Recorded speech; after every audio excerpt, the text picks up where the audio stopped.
Sales counter. And inside there is a washroom, so for the washroom inside is everything. You have diagnosis also? Yes, we have that.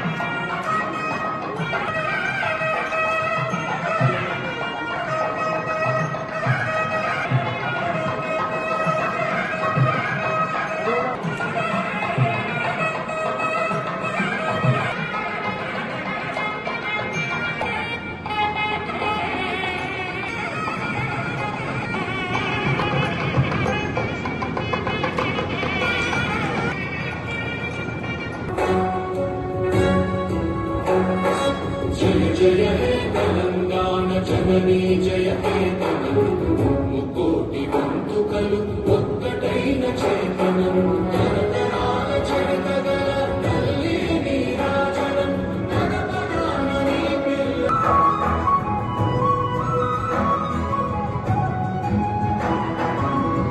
జావళీలు జానువార కవి గాయక వైతాళిక కళల మంచీరాలం జాతిని జాగృత మరచే గీతాల జనజాతర అనునిత్యము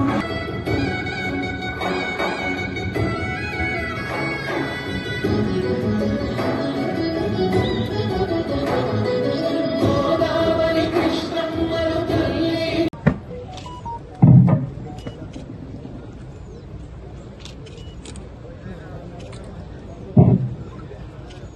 అజ్ఞాన కాంతులను చీలుస్తూ విజ్ఞానంగా ఈ యొక్క అవగాహన సదస్సులో కూడా ఉత్తర దక్షిణ తూర్పు పడమర దిశలన్నీ కూడా పకడ్బందీగా దానికి హద్దులేమని నిర్ధారించి దాన్ని స్కెచ్ గీసి దాని పటం గీసి దాన్ని పాస్బుక్ లో మరి ఎంట్రీ చేస్తారు.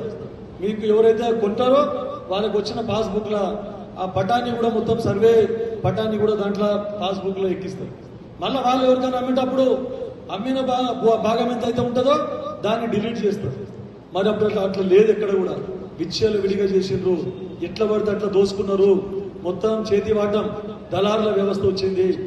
ఒకరి భూమి ఒకరికి 30 ఎకరాలు ఉంటే 3 ఎకరాలు పడింది, 3 ఎకరాలు ఉంటే 3 గుంటలు పడింది, మళ్ళీ ఏ భూమి లేనికి 50 ఎకరాలు పడింది. అంటే ఎట్లా పడితే అట్లా చేసుకోవచ్చు. ఇంతకుముందే కలెక్టర్ గారికి నేను పెట్టాను, ప్రభుత్వ స్థలాలు ఏవైతే ఉన్నాయో కేవలం ధరణిల వల్ల కంప్యూటర్లో ఆన్లైన్లో మాత్రమే ఎక్కినాయి. ఎలాంటి ప్రొసీజింగ్ లేదు, ఎలాంటి సర్వే లేదు. కొన్ని తహసీల్దార్లకు తెలిసి జరిగినాయి, కొన్ని తహసీల్దార్లకు తెలియకుండా జరిగినాయి. కేవలం కంప్యూటర్ ఆపరేటర్లు వాళ్ళు ఆన్లైన్లో ఎక్కించేసి అయిపోయింది. ప్రభుత్వ మొత్తం పట్టాలు రావడం జరిగింది. 500 ఎకరాలు ఒక ఫారెస్ట్ ల్యాండ్ మొత్తం ప్రభుత్వ భూమి రైతులకు లక్ష రూపాయలు తీసుకొని వారి పేరు మీద నాగదర్ గ్రామంలో ఇట్లా ఇవ్వడం జరిగింది. ముఖ్యంగా కంటి మండలంలో పేద రైతుల భూములన్నీ కూడా సిబిఐ దాంట్లో కేసులు ఉన్నాయని చెప్పేసి చాలా మటుకు సిబిఐ అనే పడడం జరిగింది. ఇంకా కొన్ని నాగరికత మండలంలో కూడా ఈ సిబిఐ అని పడడం జరిగింది. అయితే ఇంత పకడ్బందీగా సర్వే చేసి అవన్నీ పట్టాన్ని మొత్తం పాస్బుక్ లో ఇచ్చి అమలు పరచడం జరుగుతూ ఉంది. ఇక పావతి పెండింగ్ సక్సెషన్, చాలా రోజుల నుంచి సక్సెషన్ ఏవైతే ఉన్నాయో ఆ సక్సెషన్ సంబంధించి తండ్రి చనిపోతే పిల్లల పేరు మీదకి ఇప్పుడు ఊర్లో 2 ఉంటుండ్రి, ఇంకో 2 అన్నదమ్ములు బొంబాయి బతకని పోతుండ్రి. ఆ 2 అన్నదమ్ములు వచ్చి సార్ మేమే వారసులం అని తహసీల్దార్కి ఏమన్నా న్యాయానో భయానో ఇచ్చేసి లేదంటే భయపెట్టి మేమిద్దరమే అన్నదమ్ములం అంటే ఒక స్లాట్ బుక్ చేసుకుంటే ఖచ్చితంగా ఒక రోజు లోపల ఆ స్లాట్ దాని ప్రకారం ఎవరు అప్లై చేసుకుంటే వాళ్ళ పేరు మీద చేయాల్సింది. కనిపెట్ల కాదు ఇచ్చడం జరిగింది. మన గౌరవ రేవంత్ రెడ్డి గారి ప్రభుత్వం కాంగ్రెస్ ప్రభుత్వం ఏర్పడిన తర్వాత ఆయన మాడ్యూల్స్ లేవు, ఈ కంప్యూటర్లో అది లేనే లేదు, ఆన్లైన్లో దానికి ఇంకా సొల్యూషన్ లేదు అని చెప్పేసి రెవెన్యూ సదస్సులు పెట్టినా కూడా చాలా మట్టుకు సమస్యలు ఎట్లున్నాయో అట్లే ఉన్నాయి. వాటన్నిటికీ పరిష్కారం కనుక్కున్నాం. ఇక వీళ్ళకేమో నిద్ర పడతలేదు, కేసీఆర్ టీఆర్ఎస్ టీంకి వాళ్ళకు నిద్ర పడతలేదు. అరే రేవంత్ రెడ్డి వచ్చే రైతు రుణమాఫీ చేయమని ఛాలెంజ్ చేసి రైతు రుణమాఫీలో మళ్ళా అందరికీ రుణమాఫీ కాలేదని చెప్పేసి ఇప్పుడే మా ఏడి అగ్రికల్చర్ గారు తెచ్చిచ్చారు. మన నారాయణఖేడ్ నియోజకవర్గానికి 250 కోట్ల రూపాయలు రుణమాఫీ చేయడం జరిగిందని చెప్పి చెప్తా ఉన్నాను. మరి ఎక్కడ 250 కోట్లు నారాయణఖేడ్కి వచ్చినట్లన్నా లేదా? ఇంకో విషయం నాకు రుణమాఫీ వచ్చిన 2 లక్షల రుణమాఫీ అయిన రైతులు రుణమాఫీ రానోళ్ళు కొంతమంది ఒక 20% మిగిలిపోయింది.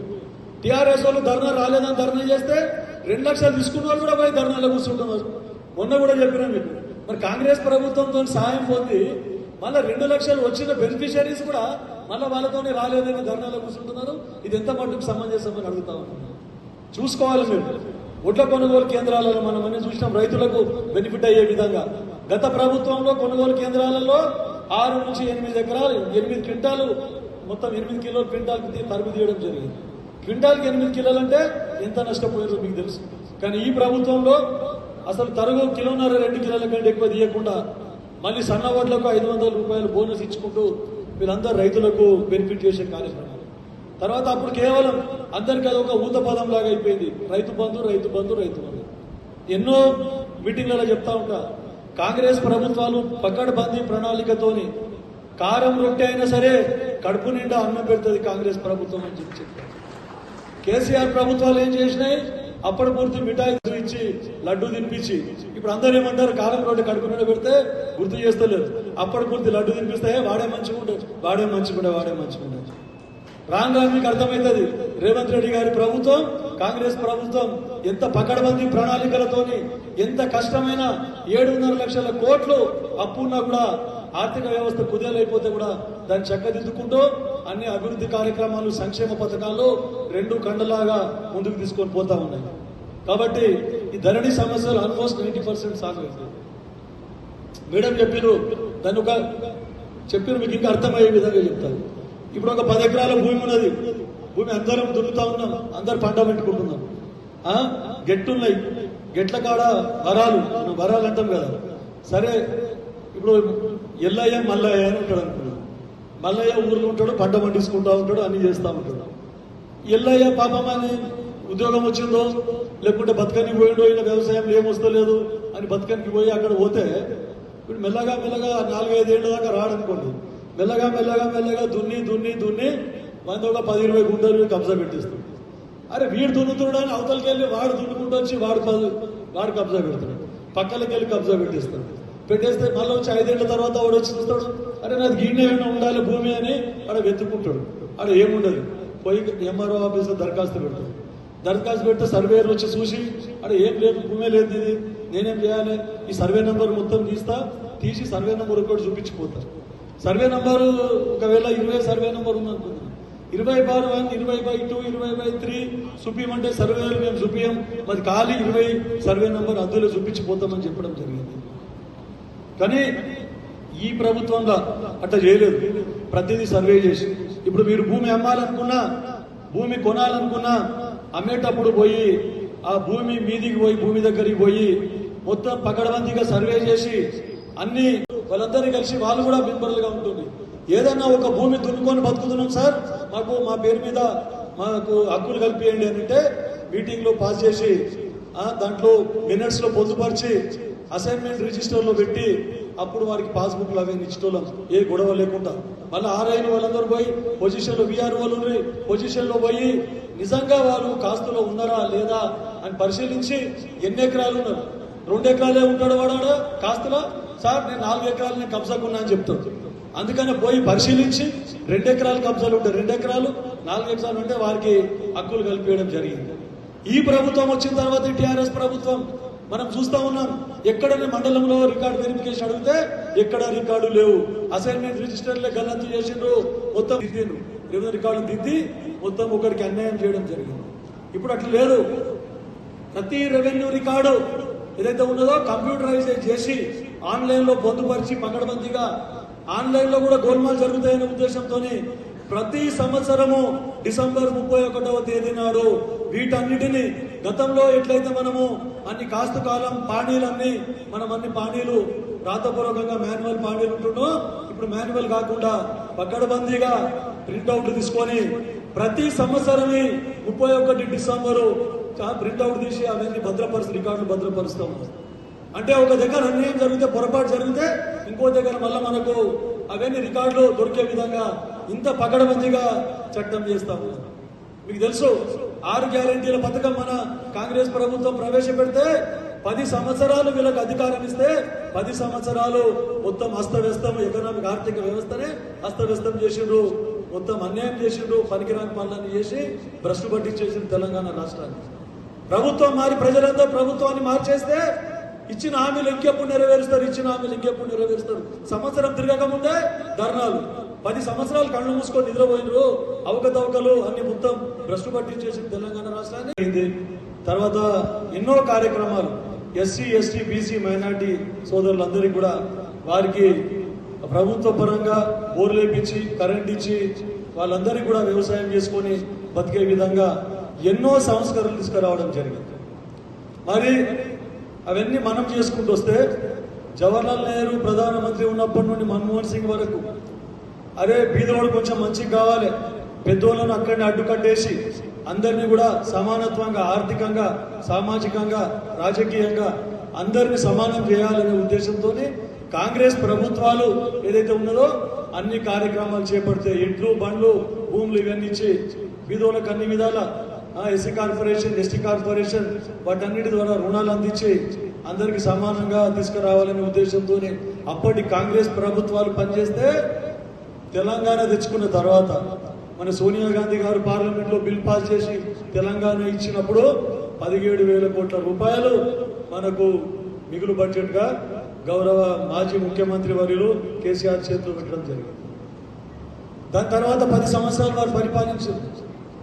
ఇవన్నీ చట్టాలు రెవెన్యూ చట్టాలన్నీ పక్కకు పెట్టేసి మళ్ళా ఈ ధరణి అనేది ఒకటి, ధరణి అంటే అందరు దరిద్రం ధరణి అంటారు, మీకు అందరికీ తెలుసు. ధరణిలో ఎన్ని లోటుపాట్లు ఎంత అవస్థలు పడ్డారు మీరు అందరూ. ఒక పిల్ల పెళ్లి చేయాలి, 1 ఎకరం అమ్ముకుందామంటే అమ్ముకోని పరిస్థితి. ఒక పిల్లగానికి ఫీజు కడదాం, స్కూల్లో కాలేజీలో చదివిద్దామంటే 1 ఎకరం అమ్ముకోలేని పరిస్థితి. అదొకటి. ప్రభుత్వ భూమి అని ఒక 10 ఎకరాలు దాంట్లో పడితే మొత్తం సర్వే నెంబర్లు 100 ఎకరాలు కూడా ప్రభుత్వ భూమి అని ప్రొహిబిషన్ లో పెట్టడం జరిగింది. అదే ఒక సిబిఐ కేసు ఒక 100 ఎకరాలు 120 ఎకరాల సర్వే నంబర్లు ఉంటే సిబిఐ కేసు ఒక 10 ఎకరాల మీద సిబిఐ కేసు 50 ఎకరాల సిబిఐ కేసు ఉంటే మొత్తం సర్వే నంబరే ప్రొహిబిషన్ లో పెట్టడం జరిగింది. ఎక్కడన్నా ఒక 10 ఎకరాల వర్క్ బోర్డు పేరు మీద ఎండోమెంట్ పేరు మీద ఎక్కడన్నా ఉంటే ఆ మొత్తం సర్వే నంబర్ కూడా సంవత్సరం కూడా ప్రజలు అవకాశం ఇచ్చిన సంవత్సరంకే ప్రశ్నిస్తా ఉన్నారు, ఇంకెప్పుడు అనుకుంటా. అయినా సరే మీరు మొత్తం ఏదైతే భ్రష్టు పట్టించిన ఆర్థిక వ్యవస్థను సరి చేసుకుంటూ మేము అన్ని సంక్షేమ కార్యక్రమాలు ముందుకు తీసుకుపోతా ఉన్నాం. ఈ ధరణి కూడా అంతే, ఇంకెప్పుడు పెడతారు? సంవత్సరం అయిపోయింది, చట్టం ఎప్పుడు పెడతారు? అసెంబ్లీలో పకడ్బందీగా చర్చకు పెట్టి దీన్ని ఈ భూభారతి చట్టాన్ని మనం దీన్ని అమలుపరచడం జరుగుతూ ఉంది. అందరి ప్రజాభిప్రాయం తీసుకోవడం జరిగింది. 18 రాష్ట్రాలు ఎక్కడెక్కడ భూ సమస్యలు ఉన్నాయో 18 రాష్ట్రాలలో మొత్తం మన ప్రభుత్వ అధికారులు అందరూ పోయి ఈ భూ సమస్యల మీద ఎక్కడెక్కడ ఏమేమి సమస్యలు ఉత్పన్నమవుతా ఉన్నాయి అని వాటన్నిటి సమస్యలన్నీ స్టడీ చేసి మనం ఈ రోజు భూభారతి చట్టాన్ని తీసుకురావడం జరిగింది. దానిలో ఇంకా మన తెలంగాణకు అవసరం ఉన్న తెలంగాణలో ఉన్న సమస్యలన్నీ కూడా తీర్చే విధంగా దాన్ని భూభారతి చట్టాన్ని ప్రక్షాళన చేసి ధరణిని ప్రక్షాళన చేసి భూభారతి చట్టంలో కూడా మార్పులు చేర్పులు చేసి పకడ్బందీగా అమలు చేయాలని ఈ రోజు చట్టం తీసుకురావడం జరిగింది. కాబట్టి ఇంత మీరేమంటారు మరి? ఇంత పకడ్బందీగా తీసుకొచ్చిన మనము ఏది భూభారతి చట్టం మంచిదా, మళ్ళా ధరణికి పోదాముండే మీరే చెప్పుండే అని చెప్పేసి చెప్తాము. ఏమంటారు? ధరణి మంచిదా, భూభారతి మంచిదా? ధరణిలో అందరు సఫర్ అయినరా లేదా? అందరు కష్టాల పాలైనరా లేదా? ఈ భూభారతి నేను కూడా అన్నా ఇంతకుముందు ఆ మెదక్ కలెక్టర్ వచ్చిన శంకరంపేటకి మెదక్ కలెక్టర్ గారితో కూడా అన్నా, సార్ ఎట్లున్నది, ఇంప్లిమెంట్ అవుతుందా లేదా, మరి ఏం సరే మళ్ళీ మాది కూడా ధరణిలా కాగలదు, లేదా కరెక్ట్ అమలు చేద్దామండి, ఏదైనా ఉంటే ప్రభుత్వం దృష్టికి తీసుకొని పోయారు. ఇప్పుడు మేడం కూడా అడిగిన కలెక్టర్ గారికి, ఎట్లుంది మేడం చట్టం ఎట్లుందంటే, లేదా చట్టం బాగుంది కానీ ఇవన్నీ ఏవైతే ఉన్నాయో ఆన్లైన్ సిస్టమ్ ఏదైతే ఉందో అన్ని కూడా మనకు ఆప్షన్స్ రావాలి, అన్ని ఆప్షన్స్ వచ్చి పక్కన. కాబట్టి ఇంత మంచి చట్టాన్ని ఈరోజు మీకు ఎందుకు పిలిచామంటే మీ పనులు పాటు చేసుకొని రమ్మని కాదు, ఇదే పబ్లిక్ మీటింగ్ కాదు, పార్టీ మీటింగ్ కాదు. ఎందుకంటే మీకు అందరికి అవగాహన తెలవాలి ఇన్ని రోజులు కష్టపడుతున్న రైతులందరూ దృష్టికి తీసుకొని పోయి, చదువురాని రైతులు ఉంటారు గ్రామాలలో పోయి, వారికి కూడా ఎన్నో సంవత్సరాల నుంచి సమస్యలు వస్తా ఉన్నాయి. ఆ సమస్యలు ఇప్పుడు తీరిపోతాయి. మీరేం భయపడకండి, అప్లై చేసుకోండి. లేదంటే రెవెన్యూ టీమ్స్ మన ప్రతి గ్రామానికి వస్తాయి. అక్కడ మీరు ఇవన్నీ ఈ సమస్యలు వారి ముందు ఉంచి, ఒకవేళ వారికి తెలియకపోతే ఇన్నోసెన్స్ ఎవరైనా ఉంటే మీరు పెద్ద మనుషులు కానీ ప్రజాప్రతినిధులు కానీ ఆ రెవెన్యూ సదస్సులలో వారి సమస్యల ముందు రెవెన్యూ డిపార్ట్మెంట్ ముందుంచి వారి సమస్యలన్నీ తీర్చే విధంగా మనం అందరం కృషి చేస్తే మన కాంగ్రెస్ ప్రభుత్వానికి, మన రేవంత్ రెడ్డి గారి ప్రభుత్వానికి, మీరు గెలిపించిన సంజయ్ రెడ్డి ఎమ్మెల్యేకు మంచి పేరు వస్తుంది మనందరికీ అని చెప్పేసి చెప్తూ, ఎందుకంటే మీరు ఇప్పుడు పోతే ఇక్కడ మర్చిపోతుంది అంటే లాభం లేదు. సన్న బియ్యం ఇస్తున్నాం, సన్న బియ్యం కూడా అప్పుడే మర్చిపోతున్నాం. కాబట్టి మొత్తం సన్న బియ్యం ప్రతి కుటుంబానికి ఇస్తున్నాం. రేపో మాపో కొత్త రేషన్ కార్డులు ఇస్తాం. ఇవన్నీ స్కీములు ఇస్తున్నాం కానీ ప్రజలు ఏమో చెప్పుకోలేని పరిస్థితి, చెప్పుకుంటలేరు. వాళ్ళేమో ఏం చేయలేదు, మొత్తం అన్ని పెద్ద పెద్ద పేపర్లలో అడ్వర్టైజ్మెంట్ ఇచ్చుకున్నారు. ఒక రాష్ట్రం కాదు, అన్ని రాష్ట్రాలలో పబ్లిసిటీ చేసుకున్నారు. మనం అంత పబ్లిసిటీ మనకు అవసరం లేదు. మన సమస్యలను తీర్చే విధంగా ప్రతి ఒక్కరం కూడా మనము తీర్చే విధంగా కృషి చేసుకుందామని చెప్తూ ఈ అవకాశం ఇచ్చినందుకు అందరికీ మొత్తం రెవెన్యూ డిపార్ట్మెంట్కే నేను కృతజ్ఞతలు తెలుపుకుంటా ఉన్నా. తర్వాత ఇంకొక విషయం, ఇక్కడ చాలా నీటిది చాలా కొరత ఉంది. కలెక్టర్ గారు తీసుకొని పోతా ఉన్నా. మొన్నటికి మొన్న గొర్రెకల్ దగ్గర సపరేట్ డెడికేటెడ్ లైన్ కూడా వేయించినాం. ఒక 30% 40% ప్రాబ్లం సాల్వ్ అయింది. మళ్ళీ ఇంకా కొత్త మోటార్లన్నీ ఏర్పాటు చేసుకుంటా ఉన్నాం 75 HP. ఇంకా ఒక 30-40% ప్రాబ్లం సాల్వ్ అవుతుంది. అప్పటికప్పుడు ఎమర్జెన్సీ కింద సమ్మర్ యాక్షన్ ప్లాన్ కూడా పెట్టాం మేడం. తర్వాత మళ్ళీ ఇంకా సమ్మర్ యాక్షన్ ప్లాన్ కాకుండా ఇమ్మీడియట్ గా మా అవసరాలు ఏమున్నాయో అవి కూడా ఆర్డబ్ల్యూఎస్ డిపార్ట్మెంట్ కి వాళ్ళకి చెప్పినాము. ఆ సమస్యలు మీ దృష్టికి తెస్తాం. నారాయణఖేడ్ పోయినప్పుడు అవి కూడా మీకు ఇస్తాం. మీ ఫండ్స్ డిఎంఎఫ్టీ కానీ ఇంకా ఏ ఫండ్స్ ఉన్నా కూడా మా నారాయణఖేడ్ కి ఒక 3 కోట్ల రూపాయలు ఇస్తే బోర్లు, డీపెనింగ్, ఫ్లషింగ్ మీరు ఆల్రెడీ ట్రాన్స్పోర్టేషన్ ఇచ్చిండ్రు. మళ్ళా కూడా మేము మళ్ళా 3 కోట్లు ఇస్తే మా తాగునీటి సమస్య తీరిపోతుంది ఈ మే, జూన్, జూలై వచ్చే వరకు అని చెప్పేసి మీకు అందరూ రిక్వెస్ట్ చేసుకుంటూ ముగిస్తా ఉన్నాం. ఆ భూమి ఎవరైతే ఉన్నారో నోటీస్ ఇస్తా ఉన్నారు, గ్రామ పంచాయతీలో నోటీస్ పెడతా ఉన్నారు, రచ్చబండ దగ్గర నోటీస్ పెడతా ఉన్నారు. ఈ ఫలానోళ్ళు తండ్రి ఈయన ఇంతమంది ఉన్నారు, మరి వీళ్ళు అడుగుతున్నారు భూమి వీళ్ళ పేరు మీద వేయవచ్చా లేదా అని చెప్పేసి. అట్లాంటిది వాళ్ళు పోతే లేదు సార్, ఊర్లో చెప్తారు మనకు రచ్చబండ దగ్గర పెద్ద మనుషులకు అడిగితే, లేదు సార్ వాళ్ళకి ఇంకా 2 బిడ్డలు ఉన్నారు, 2 కొడుకులు ఉన్నారు అని చెప్పేసి. అప్పుడు మళ్ళీ వాళ్ళకి అడ్రస్ తీసుకొని వాళ్ళకి నోటీసులు పంపిస్తారు. వాళ్ళకి నోటీసులు పంపించి వారికి సమ్మతమైతే వాళ్ళు వచ్చి సంతకం పెడితే అందరికి సమానంగా భూ పంపకం జరుగుతుంది. కొంతమంది ఒక అన్న మంచిగా ఉంటాడు, ఏదో మంచి ఉద్యోగంలో ఉంటాడు, మంచి పొజిషన్లో ఉంటాడు, మా తమ్ముళ్ళకి వదిలిపెట్టేసేయండి సార్ నాకు అవసరం లేదని చెప్పి సంతకం పెడితే వాళ్ళ పేరు మీద చేయడం జరుగుతుంది. కానీ ఇట్లా ఎవరు పెడతలేరు అనుకోండి, ఈ రోజు రేపు అందరూ కూడా నాకు కావాలని అడుగుతున్నారు. అయితే ఈ సమస్యలు చెప్తా ఉన్నాను. అయితే ఇంకొకటి, ఈ ధరణిలో పొందుపరిచి మనకి పాస్బుక్ ఏదైతే ఇస్తా ఉన్నారో ఈ లాంగిట్యూడ్ లాటిట్యూడ్ అని చెప్పడం జరిగింది ఆడియో గారు. అక్షాంశ రేఖాంశంలో ఒకవేళ మీ భూమి మొత్తం పోయినా కూడా, హద్దులన్నీ జరిగిపోయినా కూడా మనకు అక్షాంశ సెటిలైట్ ద్వారా, ఉపగ్రహం ద్వారా అక్షాంశ రేఖాంశాలన్నీ మనం కూడా గుర్తించబడతాయి. ఎందుకంటే ఇక మళ్ళీ చెరిపేయాలంటే కడీలు వాడితే కూడా కడీలు తీసేసిండ్రు, గెట్లు ఉంటే గెట్లు దున్నేసిండ్రు. ఇక తర్వాత సెటిలైట్ ఎవరిని చెరిపేయడానికి రాదు. మన అదృష్టం మీరందరూ కలిసి కాంగ్రెస్ ను గెలిపించారు. ఇంకోసారి కేసీఆర్ వస్తే అది కూడా అన్ని మొత్తం ధరణి ఎట్లా చేసిండో సెటిలైట్లు కూడా ఏం అద్దులు అన్ని కూడా జరిపేస్తుంది. ఇంకా సంతోషం మనకు. అందుకే ఇప్పుడు అక్షాంశ రేఖాంశాల ప్రకారం మనం అన్ని ఎప్పుడైనా ఎవరెక్కడ పోయినా గెట్లు జరిగిపోయినా కూడా మళ్ళీ మనం గుర్తుపట్టడానికి వీలుగా ఇవన్నీ ఇంత పకడ్బందీగా చట్టం చేయడం జరిగింది. మీకు అందరికీ తెలుసు. ఇంకోటి, గతంలో అసైన్మెంట్ కమిటీలు ఉండేవి. ఎమ్మెల్యేలు చైర్మన్ గా ఉంటుంది అసైన్మెంట్ కమిటీ, ఆర్డీఓలు కోఆర్డినేటర్ గా ఉంటుంది, కన్వీనర్ గా ఉంటుంది. తర్వాత అందరు ఎంపీలు, జడ్పీ